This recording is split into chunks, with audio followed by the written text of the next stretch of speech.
رہے ہیں۔ میں آج پہلی دفعہ پختونخوا کے اندر ایک پبلک میٹنگ کر رہا ہوں، تو اس لیے میں آج خاص طور پہ پختونخوا کے لوگوں کا شکریہ ادا کرنا چاہتا ہوں کہ 2013 میں ہمیں گورنمنٹ ملی، کولیشن گورنمنٹ تھی، اور 2018 میں پختونخوا کے لوگوں نے جو کبھی دوسری باری نہیں دیتے، انہوں نے ایک زبردست تحریک انصاف کو مینڈیٹ دیا، اور میں ان کا شکریہ ادا کرتا ہوں۔ اور مجھے خوشی یہ ہے کہ ہم نے کوئی روایتی سیاسی طریقے اختیار نہیں کیے اس مینڈیٹ کو لینے کے لیے۔ ہم نے الیکشن صاف اور شفاف کروائی۔ کوئی بھی آج کوئی چاہتا ہے کہ الیکشن کو کوئی بھی حلقہ کھلوانا، ہم تیار ہیں کھولنے کے لیے، کیونکہ ہمیں پتہ ہے صاف اور شفاف الیکشن ہوئی۔ ہم نے کوئی اربوں روپے کے ڈیولپمنٹ فنڈز نہیں پھینکے۔ جس طرح پنجاب میں یہ 2018 میں جو آج ہمیں پتہ چل رہا ہے، جو اتنا بڑا خسارہ اس گورنمنٹ کو ملا، اس میں ایک بہت بڑا خسارہ کی وجہ اربوں روپے انہوں نے الیکشن متاثر کرنے کے لیے ڈیولپمنٹ فنڈز کے نام پہ پچھلی حکومت نے خرچ کیے۔ ہم نے کوئی پیسے نہیں خرچ کیے، الیکشن صاف اور شفاف کروایا۔ جیتے اس لیے کہ لوگوں کی زندگی بہتر ہوئی، لوگوں کا جو لوگوں نے، پختونخوا کے لوگوں نے جو سیاسی شعور رکھتے ہیں، انہوں نے یہ فیصلہ کیا کہ اس حکومت نے ہاں اگر پورے بھی وعدے نہیں کیے، لیکن انہوں نے کوشش کی، اور انہوں نے جو پہلی حکومتیں تھی اس سے بہتر پرفارمنس تھی، اور اس لیے یہ ایک زبردست مینڈیٹ ملا۔ اس کی مجھے پھر سے بڑی خوشی ہوئی، اس لیے کہ ایک نئی سوچ کو لوگوں نے ووٹ دیا۔ محمود خان، آپ نے ابھی بات کی، آپ نے 2-3 باتیں کی۔ پہلے تو میں آپ سب کے سامنے اس لیے مجھے محمود خان پسند ہیں کیونکہ ایک سادہ اور سچا انسان ہے،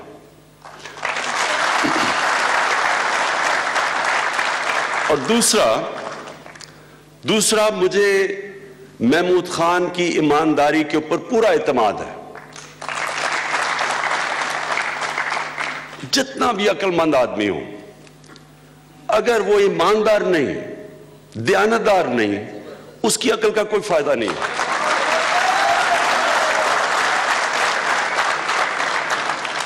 پنجاب کے اندر بڑا لوگوں نے مذاق اڑایا جب ہم نے ایک غریب ترین، سب سے پاسماندہ علاقے سے عثمان بزدار کو چیف منسٹر بنا دیا پنجاب کا۔ پنجاب کے لوگوں کو غلط عادت 30 سال سے پڑی ہوئی تھی کہ چیف منسٹر بادشاہ بنا ہوا ہے، 40 گاڑیوں کا پروٹوکول ہے، 4 کیمپ آفیسز۔ کیمپ آفس کا مطلب کہ جو بھی وہ camp office chief minister declare کرے، سارا اس کا خرچہ عوام کے ٹیکس کے پیسے سے جاتا تھا۔ اور پھر پرائم منسٹر کا جہاز استعمال کر رہا ہے چیف منسٹر پنجاب، 35 کروڑ روپیہ خرچ کر رہا ہے اس پہ، 35 کروڑ روپیہ عوام کا پیسہ۔ انٹرٹینمنٹ چیف منسٹر کی 35 کروڑ روپیہ، اور یہاں عثمان بزدار ایک سادہ آدمی، نہ کوئی پروٹوکول، نہ کوئی کیمپ آفس، سستا، خرچے کم، تو اور ایماندار اور دلیر۔ اس نے بڑے جو مافیا تھے ان سب کا مقابلہ کرنے کے لیے کھڑا ہو گیا۔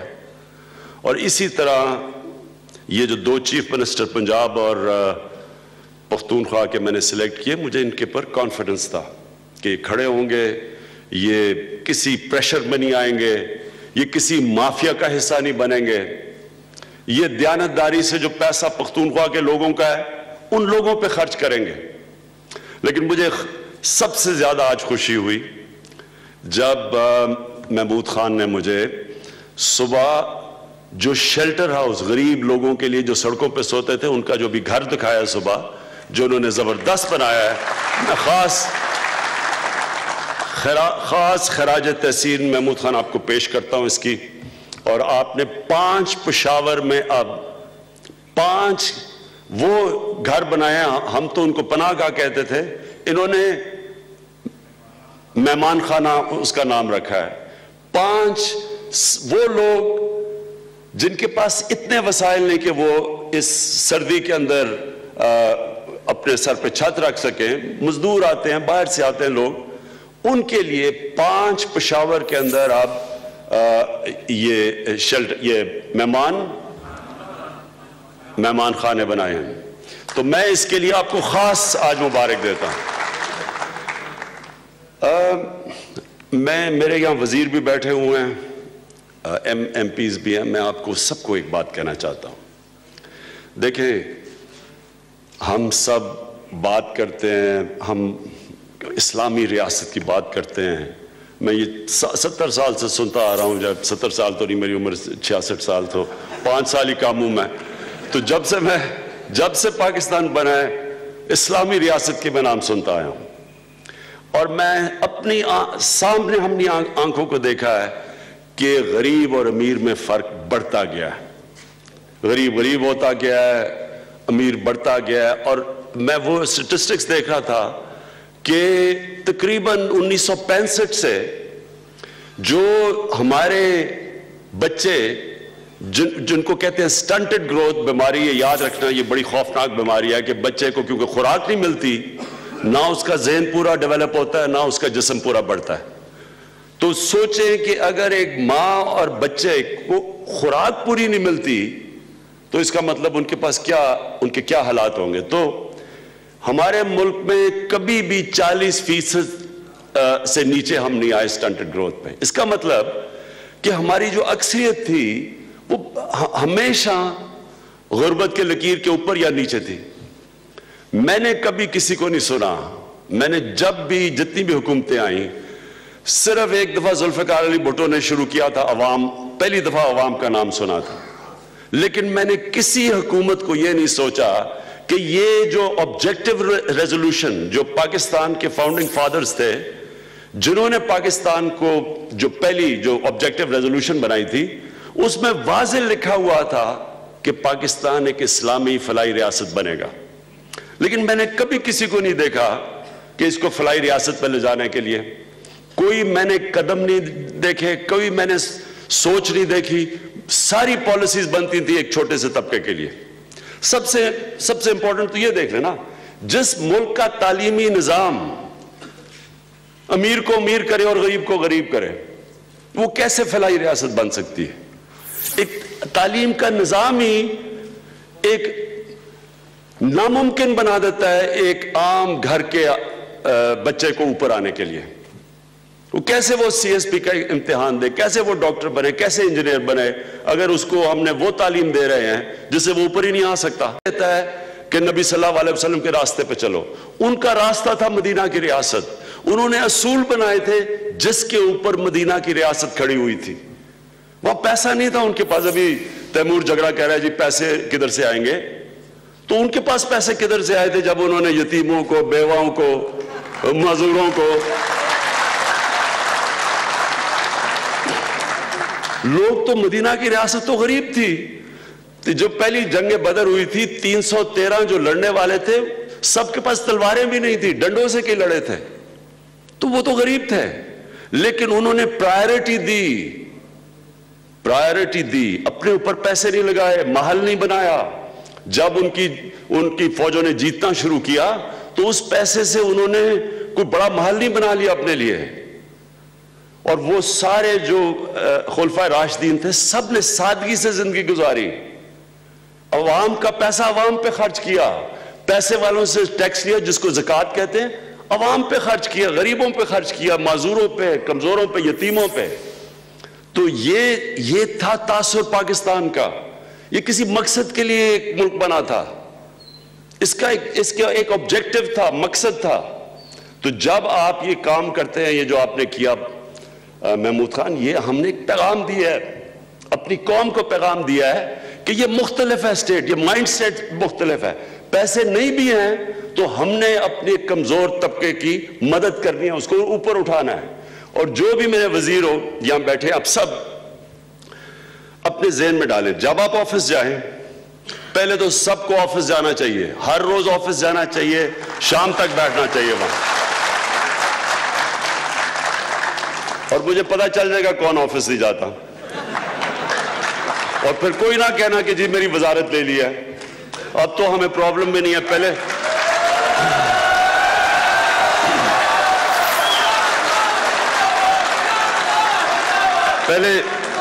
پہلے تو بڑا مسئلہ تھا, سارا وقت ڈر لگا رہتا تھا کہ اگر کسی کو وزارت اٹھایا وہ فارورڈ بلاک نہ بلا رہے اور گورنمنٹ نہ گر جائے. اب تو ہمیں وہ بھی مسئلہ نہیں ہے, اس لیے آپ نے دیکھ کے اپنا پوری ذمہ داری لینی ہے. دیکھیں, جب بھی آفس جائیں اپنے سے پوچھیں, جب شام کو اٹھیں, کیا میں نے کوئی ایسی پالیسی بنائی ہے جس سے نچلے طبقے کو فائدہ ہوگا؟ کیا میں نے کسی انسان کا فائدہ کروایا ہے؟ یہ جب آپ اٹھیں گے آپ آٹومیٹکلی آپ کی پالیسیز ٹھیک ہو جائے گی. تو نمبر 1, جو بھی آپ کی پالیسیز بنیں گی, یہ جو آپ نے 100-day پلان بنایا, ذہن میں رکھنا کہ یہ ساری آپ پالیسیز بنا رہے ہیں اپنے نچلے طبقے کو اوپر لانا. اور میں فاٹا پہ بھی آتا ہوں. اور دوسری چیز یہ بھی آپ نے تیمور جھگڑا آپ نے بات کی, یہ بڑا امپورٹنٹ ہے آپ کے لیے ایک چیز سمجھنا. دیکھیں, نوجوان آبادی ہے ہماری, نوکریاں چاہیے, غربت بھی ہے. ہم جب تک بزنس کے لیے, سرمایہ کاروں کے لیے آسانیاں نہیں پیدا کریں گے, ان کے لیے بزنس کرنے کو آسان نہیں کریں گے, سرمایہ کاری نہیں ہوگی. سرمایہ کاری نہیں ہوگی, نوکریاں کدھر سے ملیں گی؟ کتنے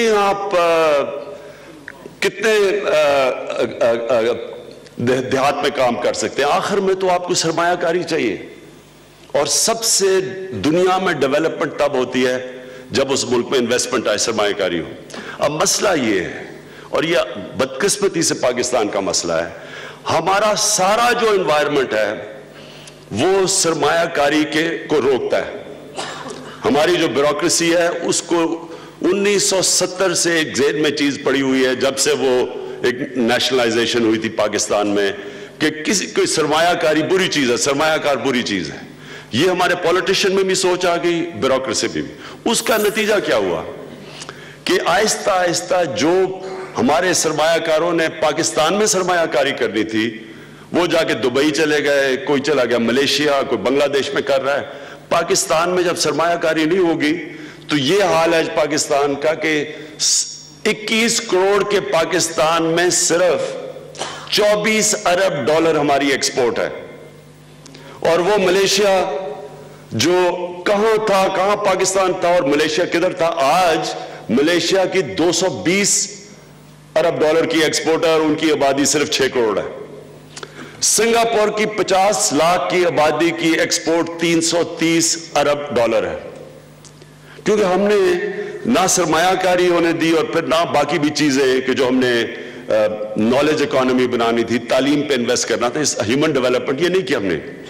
تو پہلے تو آپ گورنمنٹ کی وزیروں کو سب جب اپنی ڈپارٹمنٹ سے بیٹھیں گے, اپنے نیچے جتنے بھی بیوروکریٹس ہیں ان کو پلیز ایک چیز یہ بتائیں کہ جب تک بزنسز کے لیے آسانیاں پیدا آپ نہیں کریں گے, اس کا ورڈ ہے ایز آف ڈوئنگ بزنس, یہ جو ابھی تیمور جھگڑا بات کر رہا تھا, جب تک ہم آسان نہیں کریں گے تب تک سرمایہ کاری نہیں آئے گی, اور جتنا پوٹینشل ہے اس ملک کا وہ ڈیولپ ہی نہیں ہوگا. تو میں اور اچھا, میں اپنے بیوروکریٹس کا بھی ایک چیز کہنا چاہتا ہوں. یہ ہمیں پتہ ہونا چاہیے کہ ایک وقت ایسا تھا کہ جو کمشنر 1935 کی, میں اب یہ سنیں, 1935 میں ایک کمشنر یا بریگیڈیئر اپنی مہینے کی سیلری میں, ایک مہینے کی سیلری میں 70 تولہ سونا خرید سکتا تھا, ایک مہینے کی سیلری میں. تو آج اس کی حالات کیا ہیں کہ وہ کدھر. میرے والد جب 1950 میں جب گورنمنٹ سروس میں آئے اور جب وہ کام کر رہے تھے تو ایک مہینے کی سیلری میں گاڑی خرید سکتے تھے.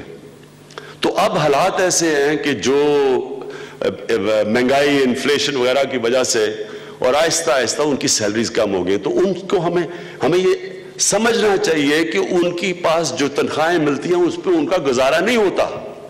لیکن میں آج ان کو بھی یہ کہنا چاہتا ہوں کہ اگر ہم نے اپنی گورننس ٹھیک کر لی, جس کے اندر یہ بہت بڑی چیز ہے ایز آف ڈوئنگ بزنس, کیونکہ ایز آف ڈوئنگ بزنس کا مطلب کہ سارے گورننس کے جو پروسیسز ہیں ان کو اب تیز کر لیں, آسانی پیدا کر دیں.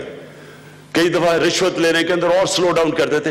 اگر ہم نے یہ ٹھیک کر دیا, میں آپ کو یقین دلاتا ہوں کہ جو میں نے یہ 3.5 مہینے میں دیکھا ہے, جتنی دنیا پاکستان میں انویسٹ کرنا چاہتی ہے, پاکستانی جتنے انویسٹ کرنا چاہتے ہیں, یہاں اتنا پیسہ آئے گا کہ تیمور جھگڑا میرے سے نہیں پوچھے گا جی پیسہ نہیں ہے اس کے لیے. پیسے کی کوئی آپ کو کمی نہیں ہوگی. ہم اپنے بیوروکریٹس کو بھی وہ تنخواہیں دے سکیں گے, ہم اپنے منسٹروں کو بھی جو تنخواہیں ملتی ہیں, مجھے تو جو پرائم منسٹر کو تنخواہ ملتی ہے وہ میرے بنی گالا کا مہینے کا خرچہ ہی نہیں نکلتا اس پہ. تو ہم سب کو بھی صبر کرنا چاہیے. ایک وقت آئے گا جب ہم نے اپنا یہ سسٹم ٹھیک کر لیا, یہاں اتنا پیسہ آئے گا ہم صحیح تنخواہیں سب کو دے سکیں گے. کسی کو ضرورت نہیں پڑے گی کہ ایکسٹرا پیسہ بنانے کی, یہ رشوت لینے کی.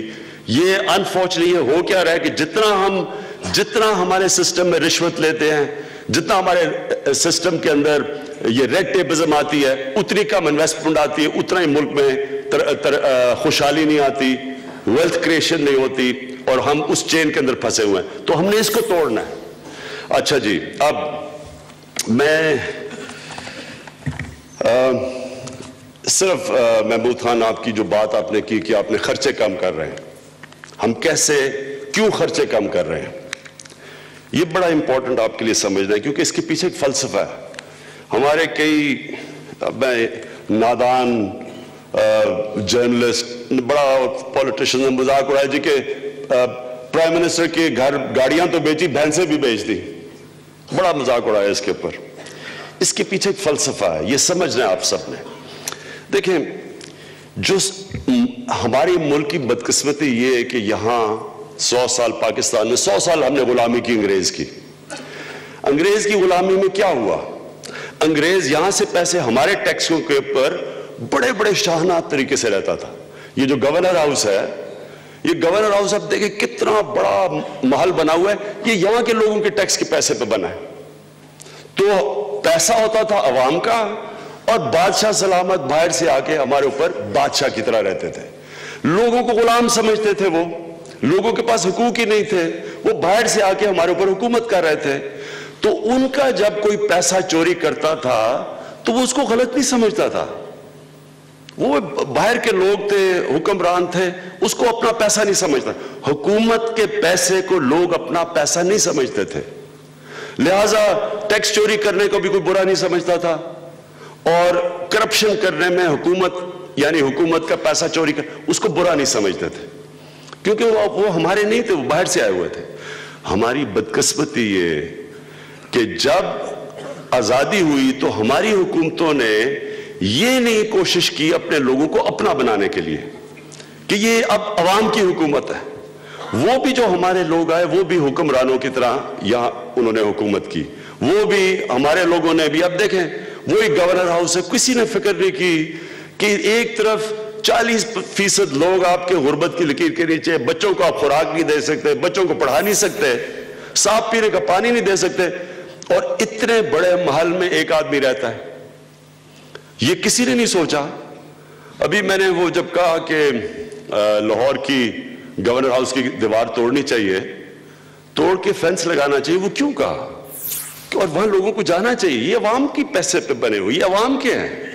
کیا وجہ ہے کہ ایک آدمی اتنے بڑے گورنر ہاؤس پہ رہے اور عوام کے لیے دیواریں بنی ہوں, فینس ہو, لوگوں کو سڑک سے نظر آئے کتنا خوبصورت جگہ ہے, اور لوگوں کو جانا چاہیے. جس طرح شاہ فرمان کو میں نے کہا ہے کہ آپ کو ہر روز مختلف خواتین کو, کالجز کو, کیونکہ 4 دیواری ہے یہاں, کنزرویٹو سوسائٹی ہے, ان کو جانا چاہیے, ان کو دیکھنا چاہیے, وہاں پکنک کرنی چاہیے.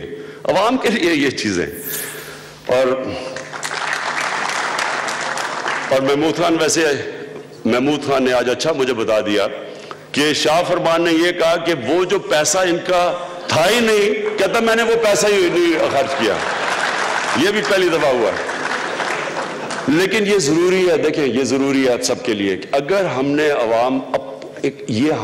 عوام نے اپنی حکومت کو اون کرنا ہے، حکومت نے عوام کو اپنا سمجھنا ہے، تو سب سے پہلے عوام کا ایک ایک روپے کا حساب رکھیں، فضول خرچی نہ کریں، عوام کا پیسہ عوام پہ خرچ ہو، جو کہ خلافت راشدہ میں جو مدینہ کی ریاست میں سارا کوئی اپنے اوپر، جو بھی نبی صلی اللہ علیہ وسلم اپنے اوپر پیسہ نہیں خرچ کرتے تھے، سارا جو پیسہ آتا تھا وہ کمزور طبقے میں چلا جاتا تھا. اور انشاءاللہ ایک وقت آئے گا جب ہمارے معاشرے کے اندر رحم آ جائے گا. اچھا مجھے ایک بڑی خوشی ہوئی جو پناہ گاہ میں مہمان خانے میں ایک نوجوان آیا. اب یہ ذرا سنیں، نوجوان نے کہا جی کہ میں نے سارے 5 مہمان خانے میں سارے جتنے بھی لوگ آئیں گے، اور میرے خیال میں 200 لوگ ایک مہمان خانے میں ٹھہریں گے، کہتا میں سب کے کھانے کا بندوبست کر رہا ہوں. اب وہ کوئی امیر آدمی نہیں تھا، تو میں نے اسے پوچھا کہ کیسے یہ آپ نے فیصلہ کیا؟ کہتا جی میں نے یہ سڑک پہ لوگ سو رہے ہوتے تھے تو میں ان کو جا کے کھانا دیتا تھا، اور پھر میں نے لوگوں نے جب دیکھا میں لوگوں کو کھانا دے رہا ہوں تو لوگوں نے مجھے پیسہ دینا شروع کیا، میں نے زیادہ لوگوں کو کھانا دینا شروع کر دیا. اور کہتا آج اس کا پورا NGO ہے، اس کا نام ہے ترس یعنی رحم. وہ NGO ہے جو کہ اس نے فیصلہ کیا 5 مہمان خانے میں جتنے بھی لوگ آئیں گے ان کو کھانا بھی دے گا اور ان کو پر کمبل اور وہ بھی چیزیں بھی دے گے. تو دیکھیں اس سے کیا چیز ثابت ہوتی ہے؟ اس سے یہ چیز ثابت ہوتی ہے کہ جب ایک انسان اس راستے پہ نکلتا ہے باقی مدد اللہ کرتا ہے آپ کی. میں آپ کو ایک چیز بتانے لگا ہوں، انشاءاللہ یہ اپریل تک، مارچ اپریل تک ہم سب کے سامنے آ جائے گی. ایکزون دنیا کا سب سے بڑا جائنٹ ہے جو کہ ڈرلنگ کرتا ہے گیس اور تیل کے لیے. 27 سال کے بعد انہوں نے فیصلہ کیا پاکستان آنے کا. انہوں نے آ کے میرے سے میٹنگ کی. اب یہ سنیں ذرا، ہم سب کو انشاءاللہ کہتے ہیں نا کہ گورنمنٹ کی پرفارمنس کیسی ہے، میرا دل کہتا ہے کہ ہمیں اگر وہ میں نے اس طرف لے گیا پاکستان کو جو میں سمجھتا ہوں انشاءاللہ جائے گا، اپریل میں آپ کو اس کا نتیجہ آ جائے گا. کیسے آئے گا؟ اب جو ایکزون ہے انہوں نے ایک آف شور یعنی ہمارے سمندر کے اندر انہوں نے ایک جگہ دیکھی ہے، اور انہوں نے کہا کہ اب وہ ان کی کشتی آ گئی، وہ ڈرلنگ کر رہے ہیں اس میں. وہ یہ کہہ رہے ہیں کہ ہمیں لگ رہا ہے کہ اس میں اتنی گیس ہوگی کہ 50 سال تک پاکستان کے گیس کے سارے مسئلے حل ہو جائیں گے. لیکن انہوں نے کہا ہو سکتا ہے کہ جب ہم ڈرلنگ کریں تو وہ گیس لیک کر گئی ہو تو کچھ بھی نہ ہو اس میں. اب یہ ایک ایسی چیز ہے ہمیں کسی کو نہیں پتا کیا ہوگا.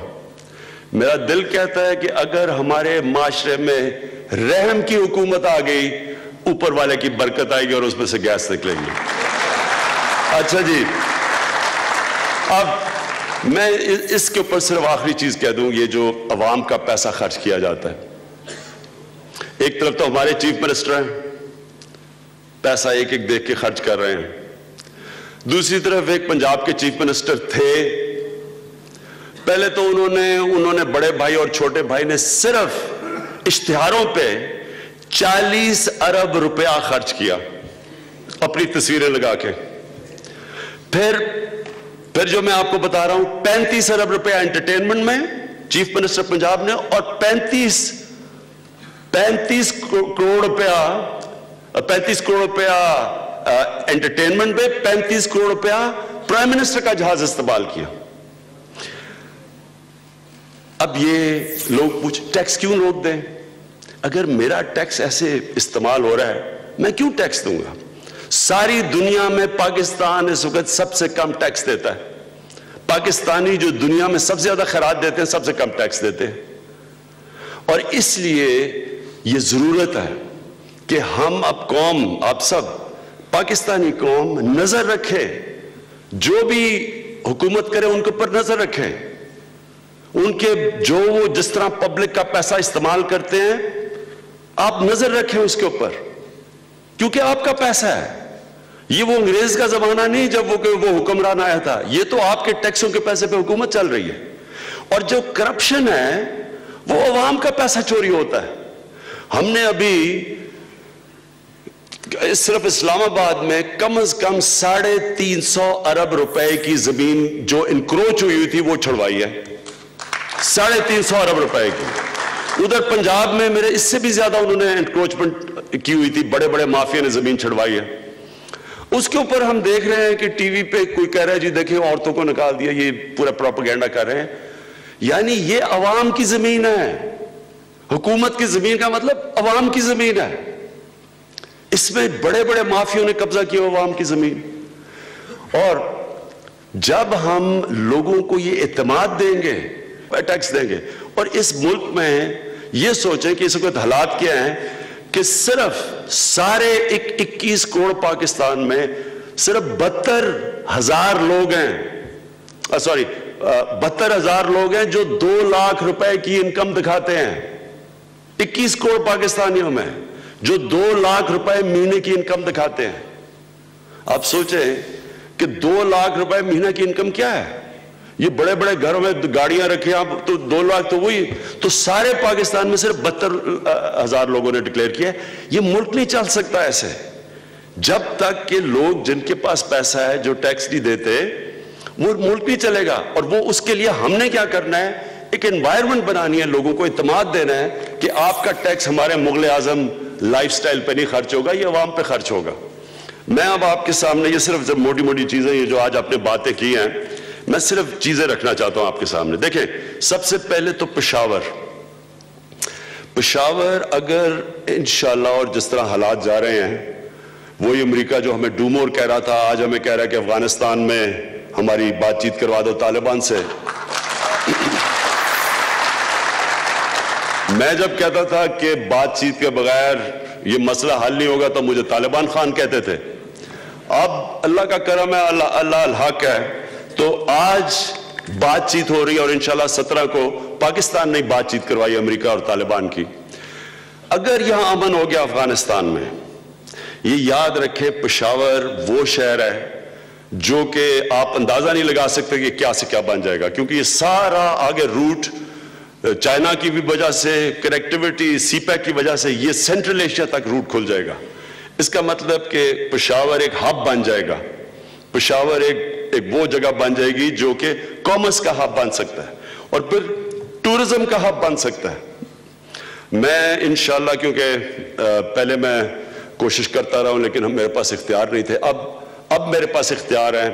انشاءاللہ یہ جو بالا حصار فورٹ ہے اس کو ہم فرنٹیئر کو اور زمین دیں گے، اس کو ہم سینٹر بنا دیں گے پشاور کا اور ٹورزم کا سینٹر بنا دیں گے.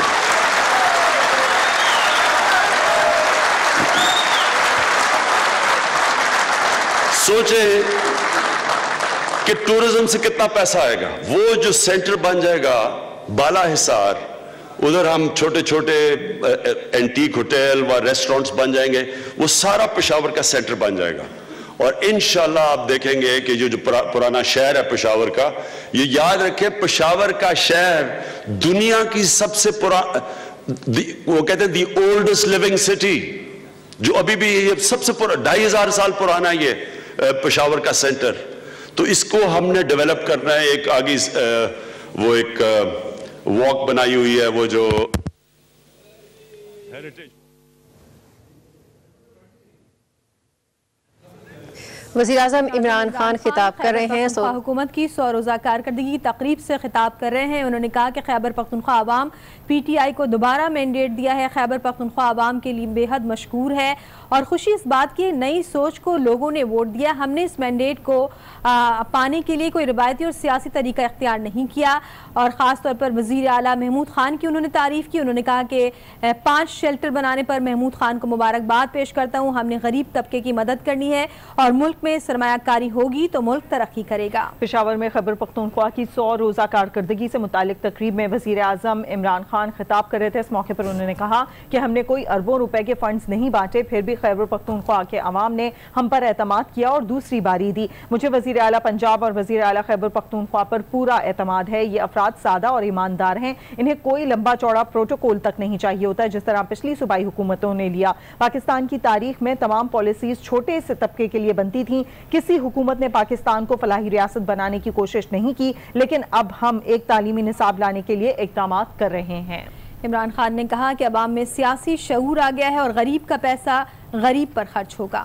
نہیں ہے، لیکن اس کے علاوہ اور کوئی دوسرا راستہ نہیں ہے، اور یہ جو حکومت ابھی ہماری گفتگو اس کے اوپر ہوئی ہے کہ گورنر، چیف منسٹر، وزیر، سینیٹرز فاٹا کے اور ایم این ایس فاٹا کے اور ہمارے اپنے وزیر، یہ پوری بیٹھ کے اب سے پوری ایک روڈ میپ دینے لگے، ڈیولپمنٹ کا روڈ میپ، اور اس کے اوپر ہم ایمرجنسی کرنے لگے ہیں کیونکہ وہاں اس وقت نہ پرانا قانون ہے، جو نیا عارضی قانون بنایا تھا وہ پشاور ہائی کورٹ نے اس کو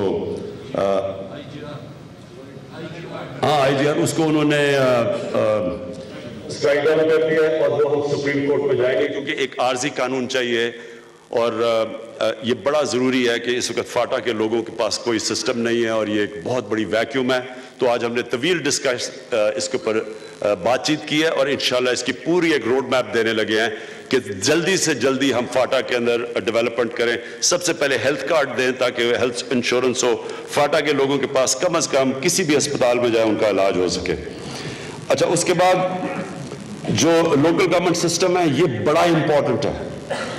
یہ پہلی دفعہ ہم نے ساری اپنی غلطیوں سے سیکھ کے نیا لوکل گورنمنٹ سسٹم لے کے آئے ہیں، اور اس لوکل گورنمنٹ سسٹم کے اندر گاؤں کو اس کو اور مضبوط کریں گے، جو ولیج کاؤنسلز ہیں، پھر ڈائریکٹ الیکشن کروائیں گے اپنے تحصیل ناظم کی۔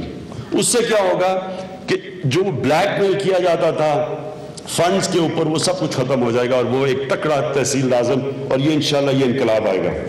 اس کے بعد جو ہے، اچھا ہیلتھ کا صرف میں آپ کو ایک بتا دوں، ہسپتالوں کا اب سمجھیں ہم کوشش کیا کر رہے ہیں۔ کوشش یہ کر رہے ہیں کہ جو گورنمنٹ ہاسپٹل ہے وہ اتنا ہی بہتر ہو جو پرائیویٹ ہاسپٹل ہے۔ اب اس میں رکاوٹ کیا ہے؟ رکاوٹ یہ ہے کہ پرائیویٹ ہاسپٹلز میں سزا اور جزا ہے۔ پرائیویٹ ہاسپٹل کے اندر جو محنت کرتا ہے اس کو اتنا پیسہ ملتا ہے، بونسز ملتے ہیں۔ گورنمنٹ ہاسپٹل میں ایک پرانا سسٹم بنا ہوا ہے جس کی وجہ سے آپ کسی کو ایکشن لیتے ہیں وہ جا کے اسٹے آرڈر لے لیتا ہے، اور ہمارے راستے میں یہ بہت بڑا مسئلہ آیا، یہ جو ہم نے ریفارمز کی ہاسپٹل کی۔ اور مجھے یہ بھی آج کہنا ہے کہ 2 ہمارے ہیلتھ سیکٹریز تھے جو کہ ایک الیکٹڈ گورنمنٹ کی ریفارمز کے خلاف کام کر رہے تھے۔ ہمیں بعد میں پتا چلا وہ خود ہی ہمارے سسٹم کو کامیاب نہیں ہونے دے رہے تھے۔ یہ میں آج ہیلتھ منسٹر کو کہہ رہا ہوں کہ اگر کسی نے آپ ہے الیکٹڈ، آپ مینڈیٹ لے کے آئے ہیں پبلک کا، اگر کوئی بھی بیوروکریٹ آپ کے سامنے رکاوٹ پیش کرتا ہے آپ اس کے خلاف ایکشن لیں۔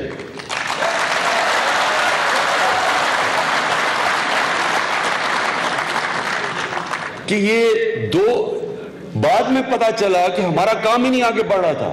بعد میں پتا چلا کہ وہ جو ہمارے دو آئے تھے ہیلتھ سیکٹریز، وہ ڈاکٹرز جو کہ پرانے نظام چاہتے تھے، چینج نہیں چاہتے تھے، جو پرائیویٹ ہاسپٹلز کا مافیا تھا، وہ ان کے ساتھ مل کے سیبوٹاج کر رہے تھے ہمارے پروگرام کو۔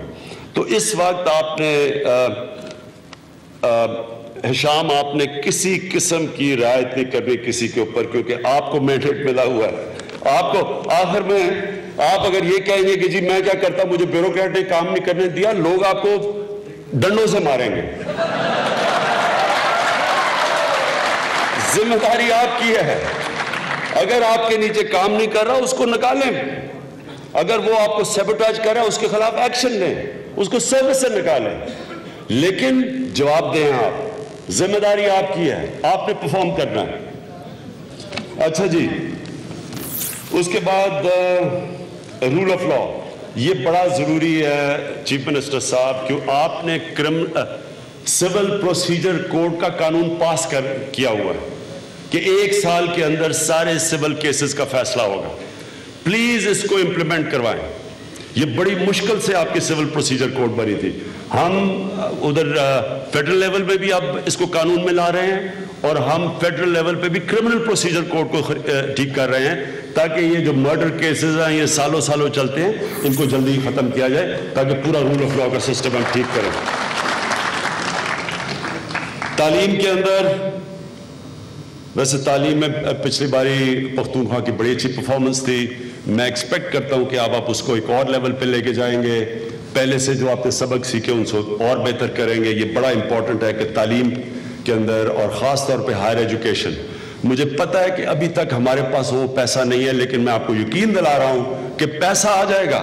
دیکھیں میں سب سے زیادہ پاکستان کی تاریخ میں کسی نے پاکستانیوں سے پیسہ اکٹھا کیا وہ میں نے کیا. میں آپ کو کہہ رہا ہوں کہ انہی پاکستانیوں سے میں آپ کو پیسہ اکٹھا کر کے دکھاؤں گا. تھوڑا سا صبر کرنا ہے. تھوڑا سا ہم اپنے یہ سسٹمز ٹھیک کر لیں جو ہم کرنے لگے ہیں سینٹرل لیول پہ. اپنے اداروں کو ٹھیک کر لیں. ٹیمیں بن رہی ہیں ابھی ہماری تو پارٹی پہلی دفعہ پنجاب اور فیڈرل لیول کے اوپر اقتدار میں آئی ہے. ہمیں تو نہیں پتا. ہم تو دیکھ رہے ہیں ابھی نیچے ٹیمیں. جس طرح میں ابھی حشام کو کہہ رہا ہوں کہ آپ نے کسی کو بخشنا نہیں ہے. ہمارے بھی نیچے پہلی دفعہ لوگ آ رہے ہیں. ہم آزما رہے ہیں. ہمارے سسٹم سیٹ ہو رہے ہیں. ٹیمیں بن رہی ہیں. تھوڑا سا صبر کر لیں. انشاءاللہ اس ملک میں پیسے کی کمی نہیں ہوگی. اچھا اور یہ جو 10 ارب درخت کا ہم نے سارے پاکستانیوں میں فیصلہ کیا اور جو بہت زبردست کام کیا تھا. یہاں اشتیاق برقی بیٹھے ہوئے ہیں. میں خاص مبارک دینا چاہتا ہوں ان کو. 1 ارب درخت کوئی بھی اپوزیشن والا ماننے کے لیے تیار نہیں تھا کہ یہ سچ ہے. ہم بار بار ان کو کہہ رہے ہیں کہ یہ گوگل سے میپ پہ آپ کو دکھا دیتے ہیں ویسے اگر آپ خود نہیں جا سکتے. یہ بہت بڑا کارنامہ تھا. اور اب تو دنیا یہ سمجھنا شروع ہو گئی ہے کہ گلوبل وارمنگ یہ بہت بڑا دنیا کو آنے والی نسلوں کو خطرہ ہے. اس سے پہلی دفعہ کسی حکومت نے پاکستان میں کسی صوبے نے اتنی بڑی کیمپین کی تھی. اور اب یہ سارے پاکستان میں انشاءاللہ ہم نے 10 ارب درخت لگانے اور جو پختونخوا کا ماڈل ہے یہ ریپلیکیٹ کریں گے. لیکن میں یہ چاہتا ہوں کہ اس کے ساتھ ساتھ چیف منسٹر صاحب بڑا ضروری ہے آپ کے لیے کہ شہروں کے اندر جدھر آپ کو زمینیں ملیں ان کو پارکس بنائیں. پبلک پارکس کے اندر کنورٹ کریں تاکہ لوگوں کے لیے جگہ ہو, تاکہ ہرا سبزہ نظر آئے, درخت اگیں. اور نوجوانوں کے لیے سپورٹس گراؤنڈز بہت ضروری ہے بنانا. ہمارا یہ ینگ پاپولیشن ہے اس میں سپورٹس ہی نہیں ہے. اور جو اب اگر نوجوانوں کے لیے سپورٹس نہیں ہے تو دوسری طرف غلط طرف لگ جاتے ہیں. اس لیے ہمارے لیے ضروری ہے کہ ہم یہ ان کے رائٹ ہے, ان کا حق ہے, ہمارا فرض ہے کہ ان کو سپورٹس گراؤنڈ بنا کے دینا. اور قبائلی علاقے کے اندر خاص طور پہ کیونکہ وہاں بڑی بےتابی سے وہ چاہتے ہیں سپورٹس کھیلنا, ان کے لیے بھی قبائلی علاقے جو اعظام ہو رہے ہیں ادھر ساری جگہ ابھی سے پلاننگ کریں سپورٹس گراؤنڈ کی. اس میں کوئی زیادہ پیسہ نہیں خرچ ہوتا. گورنمنٹ کی گراؤنڈیں پڑی ہوئی ہیں, وہی گورنمنٹ کی گراؤنڈوں کو جو زمین پڑی ہوئی ہے اس کو کنورٹ کریں سپورٹس گراؤنڈز میں اور پارکس میں. اور آخر میں وزیر اعظم عمران خان نے اس وقت تقریب سے خطاب کر رہے ہیں. انہوں نے کہا کہ صوبائی وزراء کو مخاطب کرتے ہوئے تمام وزراء کو ہر روز دفتر جانا چاہیے, انہیں شام تک آفس میں بیٹھنا چاہیے اور انہیں پتہ ہے کہ کون دفتر نہیں جاتا. ہم بنا رہے ہیں اب ایک تو باشا ڈیم بن رہی ہے, ایک مومن ڈیم کے لیے بھی ہم پیسے اکٹھے کر رہے ہیں. مومن ڈیم سے کیا ہوگا, ساری ہمیشہ کے لیے پشاور کا پانی کا مسئلہ حل ہو جائے گا. سارا مومن ڈیم سے پشاور کا پانی آئے گا. اور یہ ضروری ہے کیونکہ پانی ایک بہت بڑا مسئلہ بن گیا ہے. سارے پاکستان کے شہروں میں اب پانی کا مسئلہ ہے. ہم نے یہ بڑا اچھا آپ نے کیا, مجھے بڑی خوشی ہے کہ آپ نے ایک پانی کی اتھارٹی بنائی. یہ ضروری ہے کیونکہ اب تک اتنے زیادہ ڈپارٹمنٹس پانی کا کام کر رہے تھے, کوئی بھی نہیں کام کرتا تھا. اب ہم نے پنجاب میں بھی ایک اتھارٹی بنا دی ہے پانی کی. وہ ساری اتھارٹی سب ایک کے نیچے آ گئی ہیں. اور مقصد ہمارا یہ ہے کہ صاف پینے کا پانی ہم نے پاکستان کے لوگوں کو 5 سال میں دینا ہے. جدھر بھی پاکستانی لوگ ہمارے